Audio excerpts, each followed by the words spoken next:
Oh, well. Good morning, everybody. Good Good morning, morning. Anja, Kimberley. This is the first time going live for Conscious Collective for probably over 6 months. So that little bit of a hiatus in doing kind of live chats, and I have missed it so much. How are you doing? Yeah, good question. How am I doing? Well, good. And just heard that we've got Aero coming. So that's, one of those things that I imagine many people understand, feel, and it's just sort of sitting on my shoulders. But yeah, I mean, I'm doing good. Anja, how I'm about you? doing good too, except a bit frustrated because I've got some paperwork here that I have to fill in just to get a number so I can log in, just to get an application form to renew my teacher's license. Yeah. I think I'm not, yeah. No, that's not a thing. Truly, I have actually, last time someone asked me to endorse their teacher reg, I didn't have the number. So I'm not kidding, trying to get that number, I actually, and I'm not exaggerating, I nearly walked out of teaching. I thought, this is doing my head in. And I thought, and then Anja is an absolute guru in technology. And she said to me, Kimberley, I don't know if I can do this. I can't get in to just get a form to renew my teacher's license. I need to fill this in. Oh, this is a few pages. And just so I can apply, I already have to do identification documents, primary, secondary, certificate, the whole lot. People need to endorse me. That's not the application. That's just so I can get to the application. Well, can you put up any more obstacles for teachers to stay in the profession? Yeah. And you know what? When people are stressed, goodness, you asked how are we? Here we go, Rick, we're on a roll. We're on a roll. I tell you what, we're going straight into it. We are. And truly, when you're stressed, something like a form can truly be the thing where you think it's the straw that breaks the camel's back. And you think, actually, I just don't know if I can do it. And I had heard that the application for Aero was nothing like it used to be. Because I remember I used to literally lock myself away and do my little, write all the lovely little stories. And it was like 90 pages. Well, the application that I got was 90 pages. So I'm not really sure if actually it is any less. Is it, Rick? No, I've definitely found that the application process is not less than when we started. In fact, it's become probably a more stringent. What my experience, if we're going to talk about Aero, we'll quickly do that, and I want to talk a little bit about just the last 12 months for you and how life has changed and what you guys are doing and all those kind of things. But just jumping in on the Aero bandwagon at the moment. My understanding of what I've noticed is that they are wanting to judge you on the quality of the language that you're able to write down and the documentation you're able to provide. 90% of the process is really judged on, can you fill in the stories? Can you write novels? Can you tell stories on, through paperwork? Can you show compliance through documentation? Which is an interesting take. It's an interesting way to assess our sector is whether our early childhood teachers and managers are able to provide adequate paperwork rather than actually putting the focus on observations of practice and communities of practice. And they seem to be even less interested now in talking to parents. They seem to be less interested in actually talking to staff. Seems to be like, have you done your parent survey and have you followed up and can you show the tick boxes that you've done one? My feeling is that it's been driven by economics because they want to not spend that long. They've got too many services to get to. They don't want to appoint, so they just have to kind of go with that standard rather than building relationships with individual services. That's been my experience anyway. I'm not sure if that's reflected in what you guys are seeing. Can I pop in there a little bit? Yeah, absolutely. Yeah. So my experience was years ago, Aero would come and they were only going to be there for a day. And the majority of their time was actually spent on the floor with us, serving and all that. Now they come for 3 days. So while you say, well, it needs to be more economical and more time efficient and all that, I just see this as it's not time efficient at all because they come in 3 days and they have last time I had Aero, I nearly had a wheelbarrow full of paperwork. on the table waiting for them, and they got a shock when they walked in, because it literally was a pile like this. I thought, I'll show you my paperwork. Yeah, you want paperwork? I'll drown you in paperwork. Yeah. And what I think that it comes down, what is the purpose of the whole thing? Yeah. Why are we having this? We're having this because the government gives us money, public funding, and there needs to be accountability for that. Yeah, totally understandable. What is easy to measure is the paperwork. Yeah. It's tick boxes, tick, tick, tick. It's easy. Relationships are very hard to review.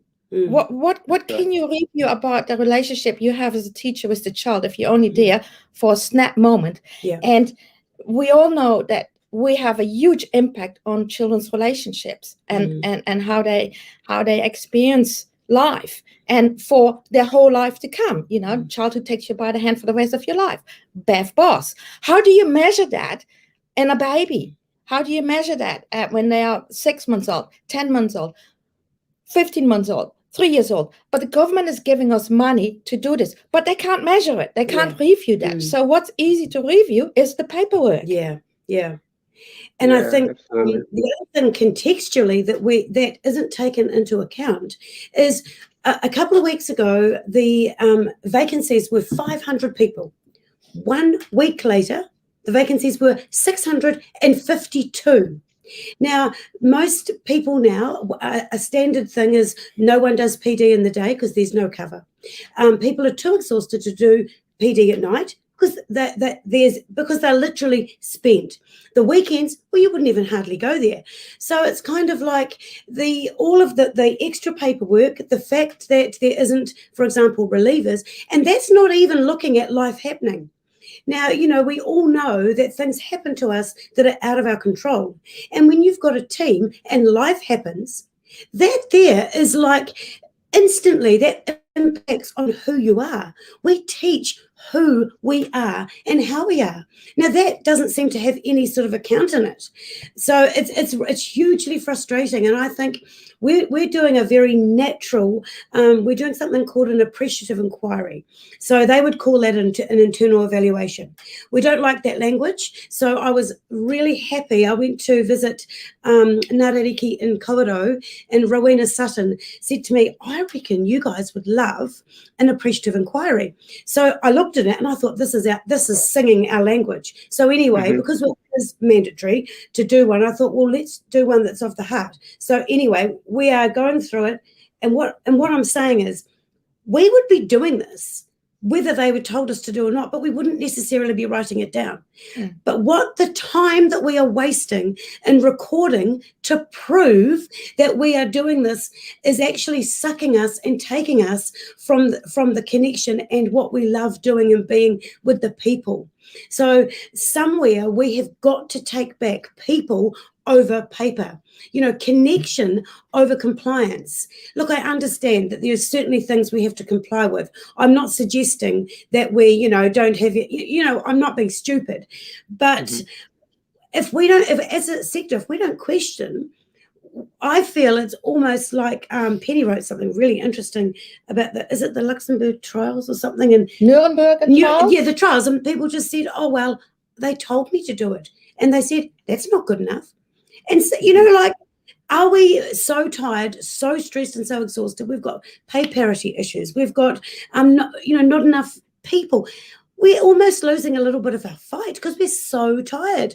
We need to keep our energy for connection. But actually that is becoming threatened because of these other extenuating circumstances. So what I'm really saying is I am with you. I am in it and I'm totally feeling it. And I've never felt it this much in my whole teaching career, which is with children for nearly 30 years. Wow, interesting. Can we go back to the appreciative inquiry? I'm kind of curious as to what that may look like, or how that gels with the way that you are.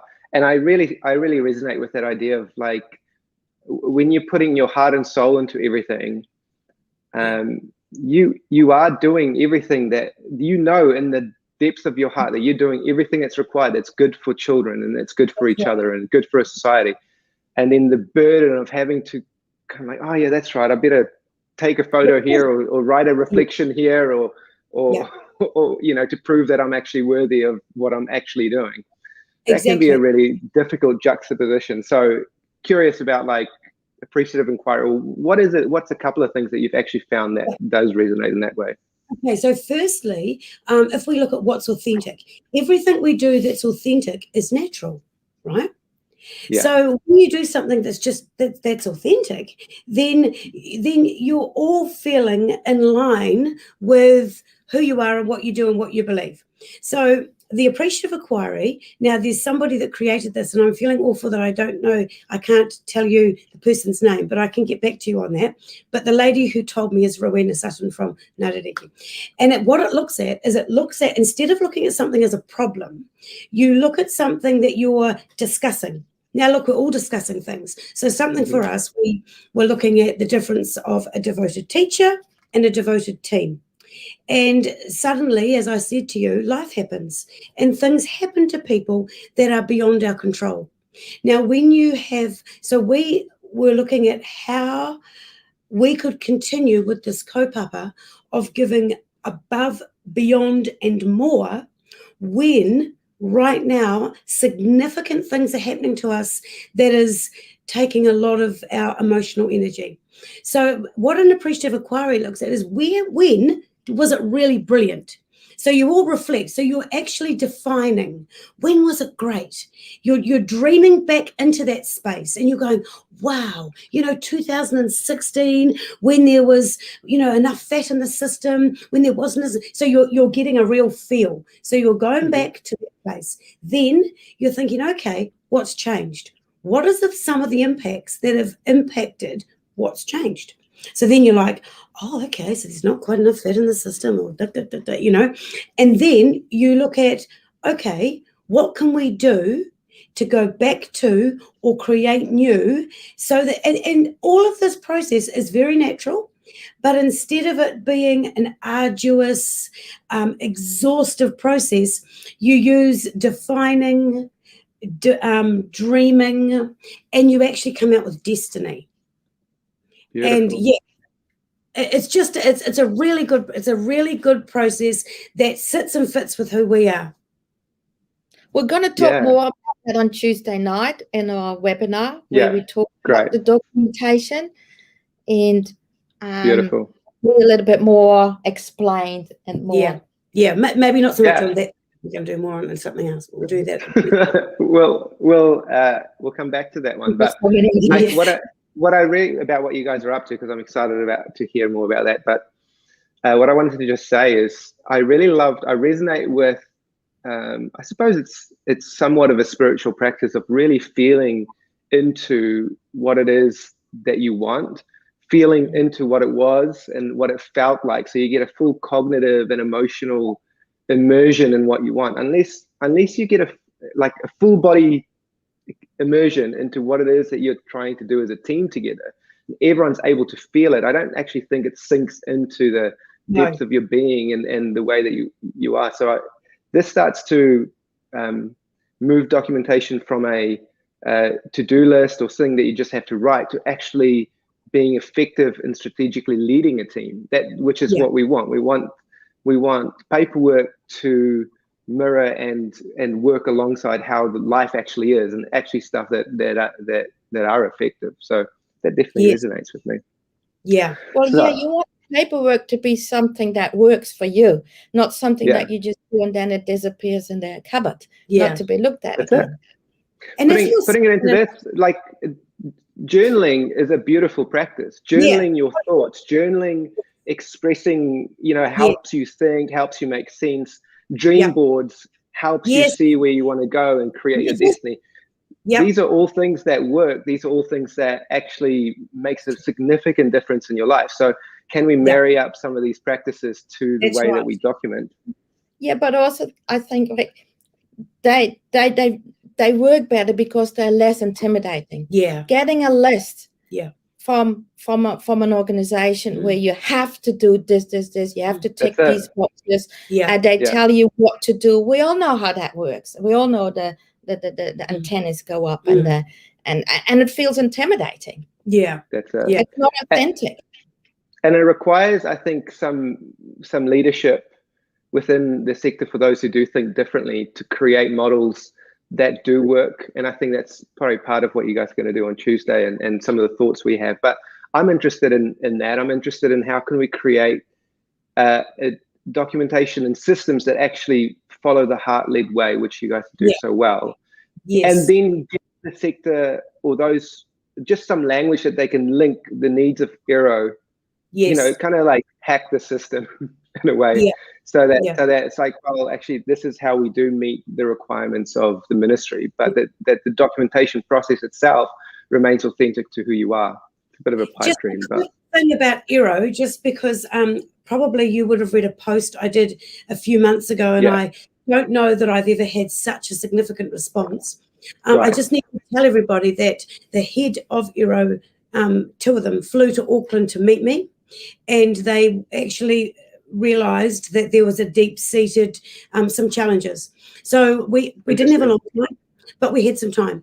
Now, one thing that he promised is that if anybody is having an Aero review and they are feeling any sense of disrespect or any sense of the process not being them at the heart, the child at the heart, that they had the right to ring their head of the area, and if they got nowhere, they had the right to ring him.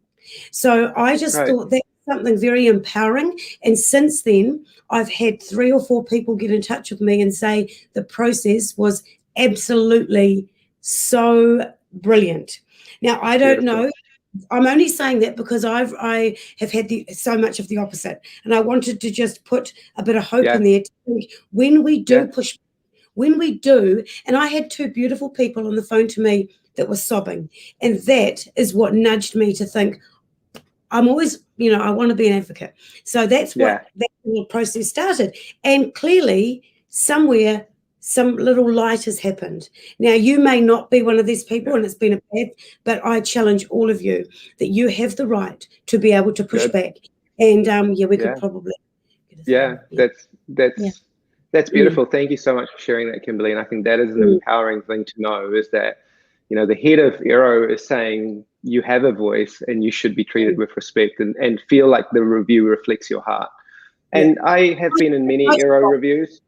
There's lots of titles, so I could have that title wrong. It was something like Officer of the Doo-Doo. So please, I might have that wrong. I don't want to be pulled up for the wrong person, but there was 2 people that a senior person in Aero. That'll do. Yes. Okay, I'm quite curious because we're not going to speak for too long this morning, but curious to know, the last 12 to 18 months, so many of our lives have changed. The globe has changed, and some of us have pivoted and are doing things differently. What has changed for you the last 12 to 18 months? This. You start. I start? Yeah, you start. Well, we've gone online, as you can see.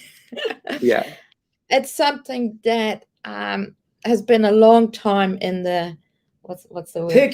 Percolating, and I think the lockdown and everything following that has been the tipping point, and say we're going to do it. It's going to happen now, and so we are more and more doing online things like our webinars and everything.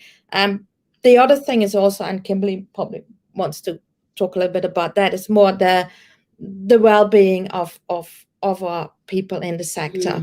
That's definitely been a huge shift from before COVID times. You could see it coming. It's not an overnight thing. It's been building up. I think you're right, Anja, and it would be interesting to dig into that a little bit of just the observation of the health and the well-being of the sector, because it does feel like lockdown was an interesting little regroup, and we had a couple of really nice recharges. And then it's kind of, you just sense that there's just the deadening pressure that continues on is creating some stress in around the sector. No, that I'd say that's exactly right. And it feels like, I think it feels like such a lot of overwhelm, and that's the word I keep hearing from people, is that they're so overwhelmed, and that sense of when you're overwhelmed you can't think and you can't really make really good informed decisions. So the saddest thing that I'm probably feeling and seeing and hearing is that what I call the goodies are going.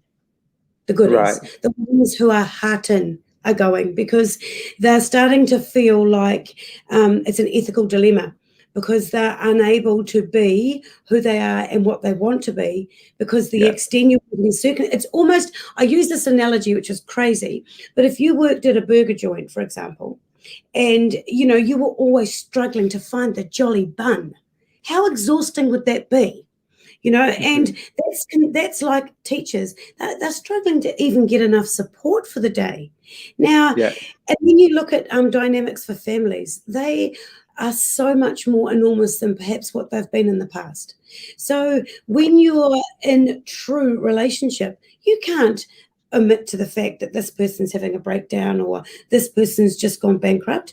Like, you want to be and give your all, because the child doesn't come as a single entity. They come as a family. And that's something that I think the saddest is, we are losing so many goodies. And then people that love the work are quite, and some of them are happy to have a job, and they just sit in an office and just pump out more paperwork. And that is, it's sad. Yeah, go for it, Anja. Well, we talked about that. I can't remember whether we were already live or not, so I'll repeat it. That paperwork is also, relationships is not easy. It's work. It's hard work. I don't mean work as a job, but emotionally, it's giving. It's also receiving. But paperwork, I mean, from speaking for myself, sometimes I was just glad I could just go off the floor and go in my office. Put a bit of music on, and if I was at home, you can get yourself a nice drink and pump some paperwork out. Where some of these things, be honest, some of these things we do just on automatic pilot, because some of these things that we are to produce are just mindless paperwork, and you just do it. It's a bit of a comfort thing. It's a bit of a, I can just switch off kind of thing, take it off. And Kimberley wrote something in Facebook, I think, about that. When that becomes more and more the norm, we've got a problem here, because then the relationships are starting to suffer from that, because of everything's going into the paperwork, because it's a bit of a more comfortable place to be. Yeah, that's true. Absolutely. Here's something that I have noticed in all the feedback that I get, or feedback that I may read online, is that there is a group, there is a strong, I wouldn't call it the majority, I'm unsure whether it is, that are feeling really beaten down at working in the sector. And then there's also a group of kayako who are finding a light and finding a joy in what they're doing. And it seems to me that a lot of this stuff, a lot of it comes down to the emotional hygiene, is what you would call it, Kimberley, of the environment and the team that they're directly working with. And that's first, and secondly, the personal emotional hygiene. I was speaking to a friend who owns a fairly large business in the Waikato, and he was like, look, as a boss, I can do whatever I want. It can be cookies on Monday, thank you cards on Tuesday, and praise words on Wednesday. But unless if that person is expecting me to make them happy, a job will never make them happy. It has to come from within. So there's some really, I think there's an empowering realization for everyone to realize, like, there is stuff that you can do within your control that can radically change your experience of your day-to-day work. And so as we kind of like taper up our conversation, I'm quite curious to pick your brain on, like, what are some of those things that we can do to build emotional hygiene within ourselves and also within our teams, to so we can make the best of the what we've been given. And like you say, that is exactly it. That you're absolutely right. The emotionally satisfied adult will engage in authentic work. It's like the child. The emotionally satisfied child will engage in authentic play. So one very small thing is, tweak your morning, tweak your life. You know, like if you're, because you see, there's two things. There's the fact of being, having the emotional hygiene, which is what glues and holds the team. And you may have that, and then you've got the other thing, which we've been experiencing, the life happening. And when that hits, you have to have emotional hygiene, because what it is we call it wings in, wings out. We've had our wings out for many, many years. There are times that you need your wings in. You need your wings in for each other and to support. So I think there's a lot of very small things, but one thing that a lot of people have taken on board is a bit of medicine for the soul. You know, a little inspirational quote cards, and you do a little shuffle, first person in. They have a beautiful quote, whakatauki, and then every person is committed to reading that for the beginning of their day. Now that can shift your thoughts, and it puts you all into a shared energetic alignment. So, you know, it can be things like that. It can be focusing on what do you have power over, and what, no point putting energy into what you don't have power over. There are some things that are just beyond our control, but let's think, what is in our control? What is in our control is, yes, we can actually have the tea we want or the coffee we want. You know, it's the simple things and the small things. And I think we have to be what, in a sense, you give them what you want them to give the children. So, you know, we all need to collectively be the best that we can be, and give each other permission to be your authentic self. If you can't be real, then there's just no point. So, I mean, you know, look, there's 100 little things, but you talked about journaling. And actually, I think that lost art of journaling, letter writing, dream boards, people have actually are steering away from it because it's paperwork, but actually it's not paper, it's heart work. It's not paperwork, it's heart work, because it's just using a pen. And if I get stressed, the first thing I do now is actually do a little blog, because I find that my most candid posts are when I'm in a bit of a raw state, and it's just such a release. So, yeah, I mean, you know, a journal for the team, you know, one big journal, and you just put your thoughts in. Oh, this is, someone told me this. This isn't my idea, but I love this. So if you might have a team of 10, and you might say, how are you, Anja? Now, Anja might be having some real hard things. So for her to say, oh, you know, my cat died this, she might just say 0. Now, instantly, you know that she's not in a good place. She doesn't want to talk about it, but you can have wings in. It might be, I'm about a 2. So 0 is real bad, 5 is perfect, for example. And that's maybe just the only thing you do. As a team, you all know you're 0, you're 1, 2, 3, 4, 5. Now, you're not all going to be 0s, but it does give you the feeling and understanding that perhaps that person might just need to actually maybe be outside or whatever. I think that was a great tool, and I really like that. Yeah. We did that. Yeah, remember? we did. Yeah. Between Kimberley, me, and Tessa, every day we would text each other and say what number we are. And it was a real fluctuation between the three of us. But we then knew when Kimberley had a 1 or a 2 that we would send her a message later in the day, something funny, or you know, there were some funny things happening during lockdown as well. There were some really funny memes and people dancing and all that. So we were all sharing that and looking after each other. But you had that analogy of the geese, because you said when was the geese, when they fly, they take turns and who's at the back and who's at the front. And so we took that analogy on board and decided, like, oh, so today I would joke and say, today I'm the geese at the front or something. and then you spread your wings and you talked about what goes lifting them up. Yeah, so if your wings are a bit tired, the other ones will just support and lift your broken wings. Yeah. But I want to just go back to your question as well of what Kimberley was sharing. For me, I also feel like time is for me the one. If you want to help your team as a manager or a center owner, you want to help your team, time. Give them time, because if you open the center at, let's say, 7:30 and your teachers arrive at 7:30 or maybe 5 minutes before 7:30 so they can take their jacket off and maybe have a quick toilet stop and then open the door for the children. You're not ready in heart and hand, and you'll feel flustered. I've been there, I've done that, it's a real That's so true. challenge for me all the time, because I'm so busy and such a turbo that I am the one that would probably just rush in quickly because I was busy doing all these other things. So time, it calms you. It gives you peace, and it is that preparation. Then you may have all that paperwork or all these things that you see as a big mountain to climb. But if you've got time to climb the mountain, time to eat that elephant that we're tackling, I think time is a big one. And that comes back to money as well, because time is money. What are people being paid for?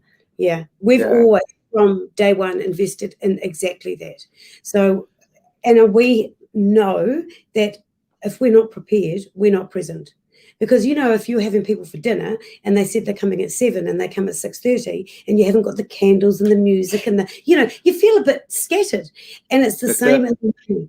And we have made, no matter what happens, and I actually, when I'm do my 2 weeks on, because I'm 2 weeks on, 2 weeks off, 2 weeks on, I always start half an hour earlier, because it makes the difference between a wonderful day and a stressful day.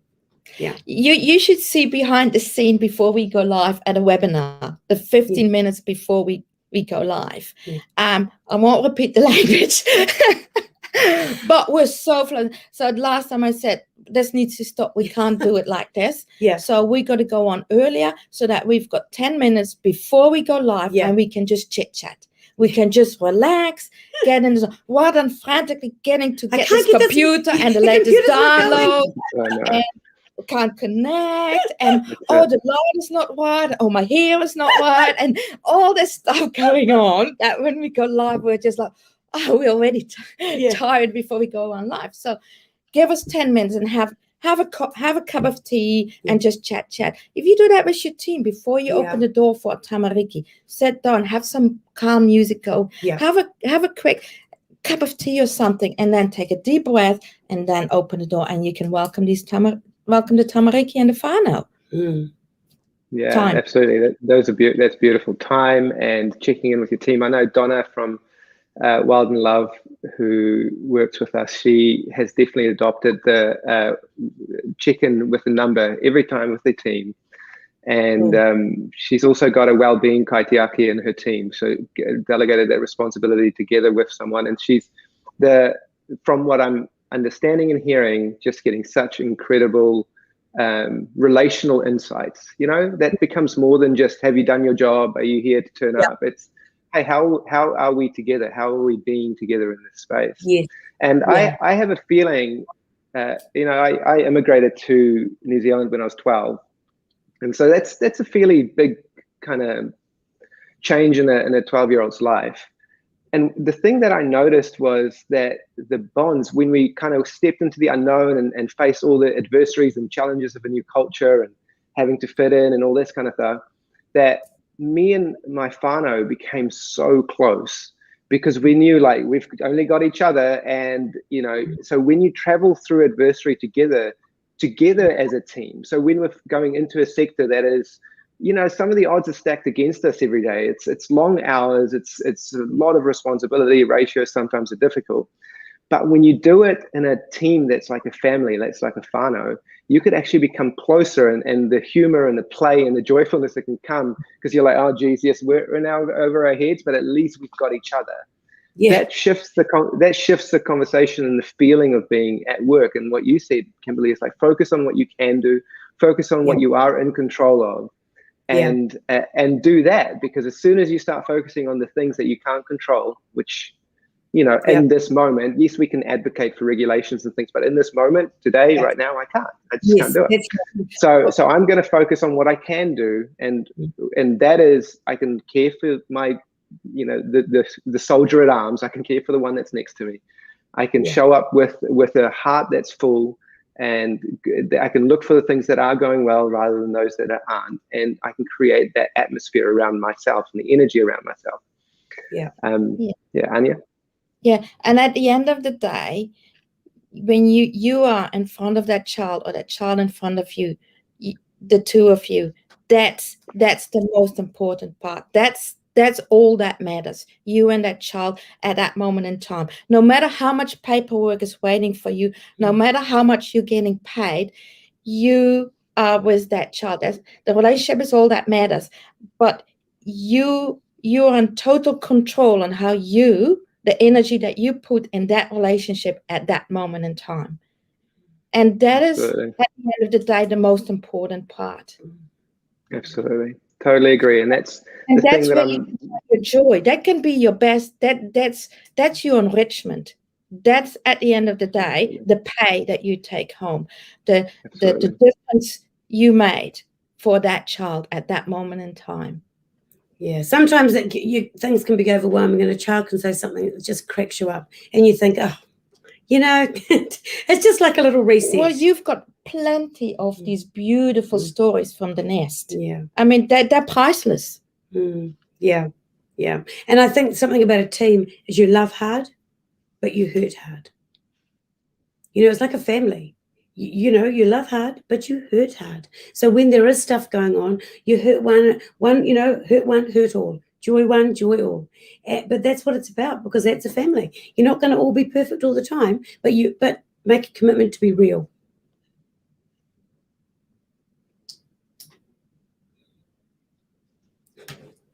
I feel like I'm not sure if it's my internet connection that's frozen or yours, but we're still alive. We're good. Yep. Yeah. The robot's back, the joy of technology. But that is wonderful, Anja and Kimberley. Thank you so much for the time that you've given us here on our Sunday kind of kōrero with friends. I really appreciate just seeing you again. It's just wonderful. You always fill me with joy.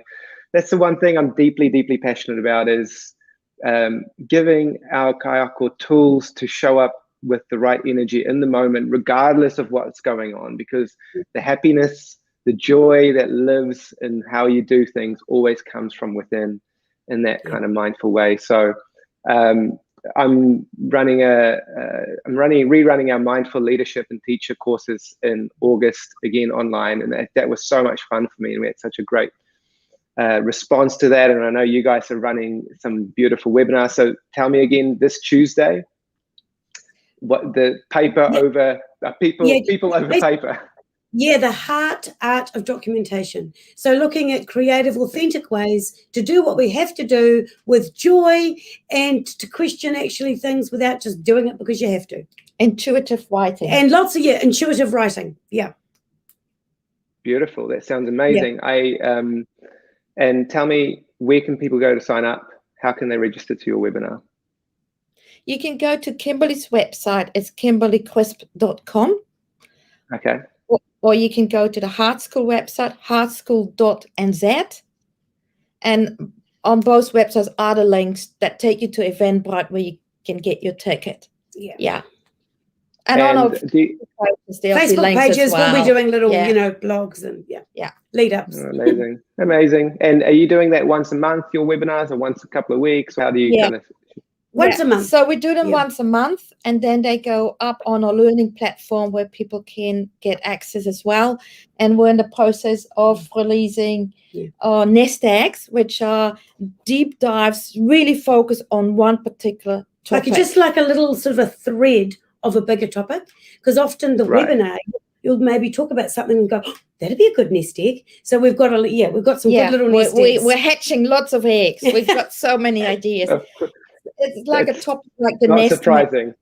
Yeah. Because when we mention certain things like heart meetings, nest making, intuitive writing, I mean, it's like what is that? What is that? What is that? In a webinar, you've only got that much time, so it's branching out from things that we have mentioned in webinars and just take it a bit deeper. Yeah, beautiful. Well, I'm still really keen to do a little in-person festival with you guys one day, maybe 2022. We can do a little North Island and South Island fun festival together and get face-to-face with some of our online friends. Awesome. So it's all the best for Aero coming up, Kimberley. I'm sure that they will, send the right one to your place. Intuitive writing about Aero visits. I'm sure there'll be some little blogs coming on that one. Yeah, And thank you. Anja, all the best for your webinars on Tuesday. It's so great to see you again. Cool. And love to you, whānau. Yes. Okay, ka kite anō. Okay, bye.